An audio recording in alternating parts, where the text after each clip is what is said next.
morning, I am Yuliasari. Here is today's news.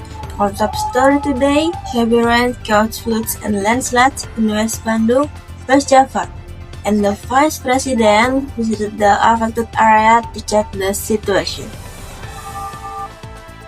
Heavy rain continued in West Bandung, causing fast floods and landslides that damaged many homes and roads.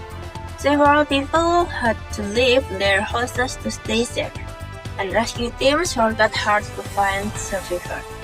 The government sent emergency teams to help the victims and provide food, clean water, and medical assistance to those survivors.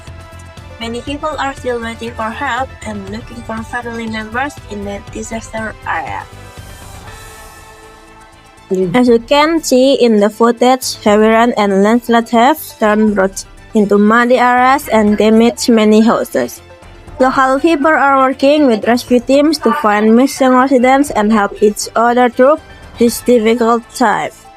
The Vice President personally visited the site to monitor the emergency response and talk to affected families.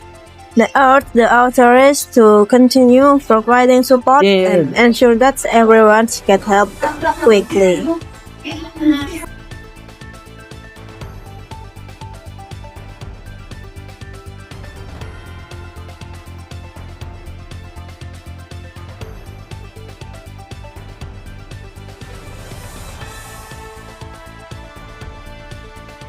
The Vice President emphasized that the safety and needs of the victims are the top priority.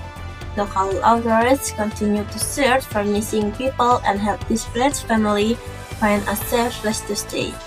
The government also plans to relocate residents from dangerous areas to safer locations.